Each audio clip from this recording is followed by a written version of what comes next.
Hello guys, आज मैं discuss करने वाला हूँ इंपॉर्टेंट क्वेश्चन के बारे में जो चैप्टर 2 है हिस्ट्री का, नेशनलिज्म इन इंडिया के बारे में। इससे पहले मैंने बहुत सारे ऐसे वीडियो बनाए हैं, मैंने जो 9 पार्ट में बनाया गया इस वीडियो को, जिसमें कि मैंने पूरे चैप्टर को ढंग से एक्सप्लेन करके बताया। मैंने उसी जो चैप्टर्स था वीडियो में से मैंने कुछ क्वेश्चंस ऐसे निकाले हैं जिसका जो यहाँ पे मैं आपको सोल्यूशन के बारे में बताऊंगा, डिस्कस करूंगा मैं क्वेश्चंस कैसे कैसे आते हैं वहाँ पे, इंपॉर्टेंट क्वेश्चंस उसके बारे में। और सीबीएसई में जो 20 क्वेश्चंस आते हैं, 1 मार्क्स क्वेश्चन होते हैं, उसके बारे में यहाँ पे डिस्कशन करने वाले हैं कि कैसे कैसे क्वेश्चंस होंगे और कुछ देखते हैं। तो स्वागत है आपका पॉइंट टू पॉइंट अकेडमी में, मैं प्रकाश, और देखते हैं क्वेश्चंस क्या क्या है। तो 1 मार्क्स क्वेश्चन में कुछ मैंने ऐसे क्वेश्चंस चूज किए हैं मैंने, जो कि आपको इंपॉर्टेंट है, ये सीबीएसई के पॉइंट ऑफ व्यू से इंपॉर्टेंट है। तो पहला क्या है कि at which place Congress session of September 1920 held, मतलब कि ऐसा एक प्लेस का नाम बताना है जो कि कांग्रेस जो सभा लगी थी, मतलब कांग्रेस में मीटिंग हुआ था, वो कब हुआ था। तो सितंबर 1920 कौन से प्लेस पे हुआ था, तो उस प्लेस का नाम क्या था, उस प्लेस का नाम है कैलकाटा। मैं लिखूंगा नहीं गाइज, आपको ये आंसर मुझे कमेंट बॉक्स में देना है, मैं आपको बस डिस्कस कर रहा हूँ यहाँ पे। नेक्स्ट है कि under which act the plantation workers are not permitted to leave tea garden. जैसे कि मैंने बताया था कि जो मूवमेंट इन प्लांटेशन के बारे में, कि जो टी वर्कर्स थे, जो असम के टी वर्कर्स थे, उनको जो ब्रिटिश है वो ब्रिटिश आने जाने की अनुमति नहीं देते थे, इजाजत नहीं था उनको, वहीं पे वो रहते थे। तो ऐसा कौन सा एक्ट था, क्योंकि किस एक्ट की तरफ उनको रखा गया, तो उस एक्ट का नाम क्या था, तो एक्ट का नाम था इनलैंड इमिग्रेशन एक्ट। दोबारा बता रहा हूं मैं, इनलैंड इमिग्रेशन एक्ट। इस एक्ट के तहत कि कोई भी वर्कर अपने आप से नहीं जा सकता, उसको परमिशन लेनी पड़ती थी, और ब्रिटिश सरकार बहुत ही कम परमिशन देती थी। तो फिर नेक्स्ट है हु रोड हिंद स्वराज। जो हिंद स्वराज, जो कि मतलब कि जो हिंदुस्तान में पूरा स्वराज हो जाए, आजादी हो जाए, आजाद हो जाए हमारा देश, वो जो इनका जो एक स्लोगन था हिंद स्वराज, वो किसने लिखा था, तो इन्होंने किसने, तो महात्मा गांधी ने इसे लिखा था। दोबारा बता रहा हूं मैं, लिखूंगा नहीं गाइस। फिर नेक्स्ट है which incident forced Gandhi ji to halt non cooperation movement, कि ऐसा कौन सा इंसिडेंट है जो गांधी जी को ये फोर्स किया कि अब नॉन कॉपरेशन मूवमेंट खत्म कर दो, बंद कर दो। क्योंकि गांधी जी का ये फोर्स इसीलिए हुआ, रीजन बिहाइंड कि नॉन कॉपरेशन मूवमेंट के अकॉर्डिंग बताया जाता है कि बहुत ही ज्यादा प्रोटेस्ट होना शुरू हो गया, दंगा फसाद होना शुरू हो गया। इन सब को रोकने के लिए गांधी जी जो थे वो अहिंसा में बिलीव करते थे, वो मानते थे कि हम सब कुछ पीसफुल काम करेंगे, दैट्स वाई उन्होंने हॉल्ट कर दिया।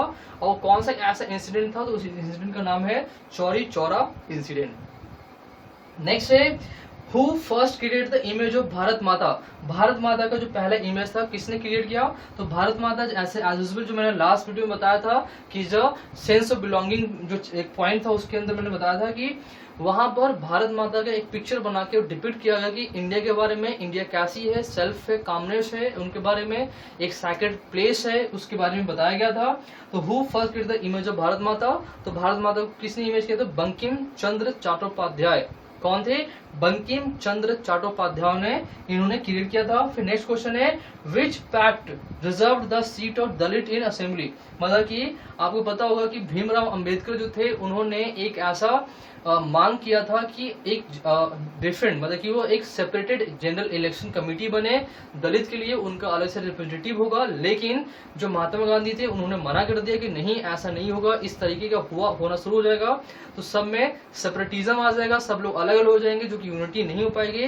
दैट्स वाई उन्होंने एक पैक्ट साइन किया। उस पैक्ट का नाम क्या था, कि उस पैक्ट का नाम था पूना पैक्ट। क्या था नाम, पूना पैक्ट नाम था। नेक्स्ट है in which year was Kheda Satyagraha organise.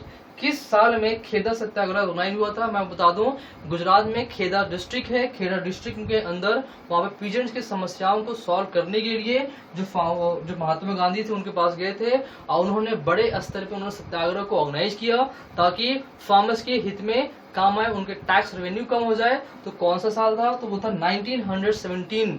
कौन सी ईयर था, तो 1917 ईयर था। ये कुछ क्वेश्चन है आपके 1 मार्क्स के क्वेश्चन हैं। अब 3 मार्क्स की क्वेश्चन की तरफ देखते हैं कि 3 मार्क्स क्वेश्चन कौन सा हमारा इंपॉर्टेंट है।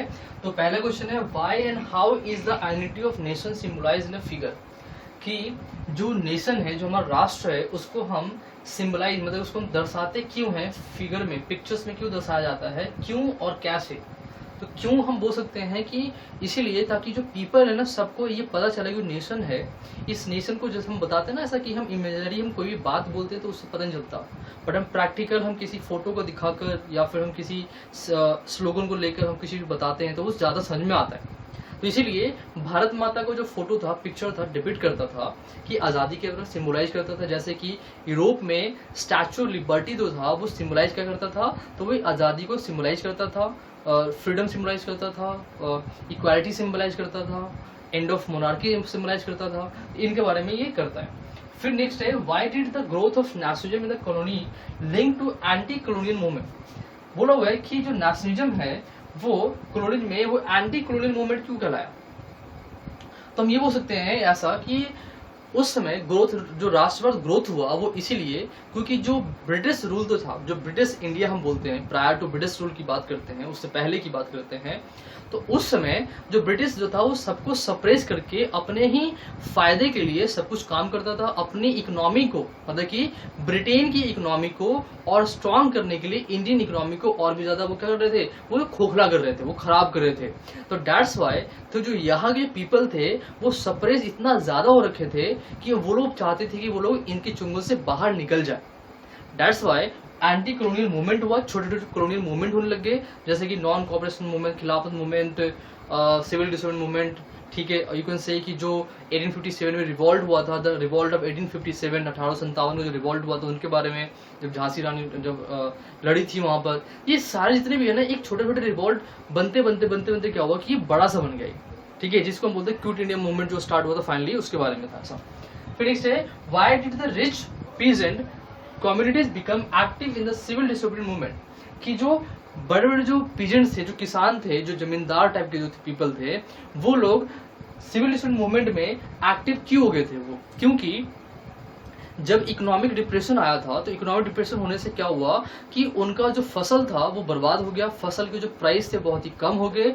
इसके कारण क्या हुआ कि वो गवर्नमेंट को रेवेन्यू टैक्स नहीं दे पाए, और गवर्नमेंट जो थी वो माफ करने में वो इनकार कर रही थी कि वो हम रेवेन्यू टैक्स माफ नहीं कर देंगे। दैट्स वाई जो पीपल थे, पीजेंट्स थे, वो चाहते थे कि हम सिविल डिसोबीडियंस मूवमेंट में पार्टिसिपेट हुए ताकि हमारा जो रेवेन्यू टैक्स है वो माफ हो जाए। That's why. फिर नेक्स्ट है, highlight the effect of non cooperation movement on the economy of India. जब नॉन कॉपरेशन मूवमेंट हुआ उससे हमारी अर्थव्यवस्था पे क्या असर पड़ा, इंडियन अर्थव्यवस्था पे क्या असर पड़ा, उसकी बात है। नॉन कॉपरेशन मूवमेंट था क्या, तो नॉन कॉपरेशन मूवमेंट का मतलब कि जहां पर जो ब्रिटिश पीपल है उनके जो भी सामान है, सर्विसेज हैं, गुड्स है, उनका हम बहिष्कार कर देना, उनका इस्तेमाल ना करना, उनके ऑफिस में नहीं जाना, ये था। जब ऐसा हुआ तो वहां की जो हमारी इकोनॉमी थी बहुत ही ब्रिटिश इंडियन इकोनॉमी बोल सकते हैं हम, ब्रिटिश इंडियन इकोनॉमी, उसमें बहुत ही ठप पड़ गया। जो हम यहाँ पे जो इम्पोर्ट होता था वो इम्पोर्ट कम हो गया, यहाँ से एक्सपोर्ट बहुत ही कम हो गया। जो ट्रेडमैन थे, यहाँ के बिजनेसमैन थे, उन्होंने फॉरेन जो गुड्स था उसमें व्यापार करना कम कर दिया उन्होंने। इससे क्या हुआ कि जो यहाँ पर इंपोर्ट होकर बोल सकते हैं 112 करोड़ का आता था वो 57 करोड़ का ही सिर्फ रह गया। तो फिर नेक्स्ट लिखा है, explain the factors responsible for the growth of nationalism in later half of 19th century.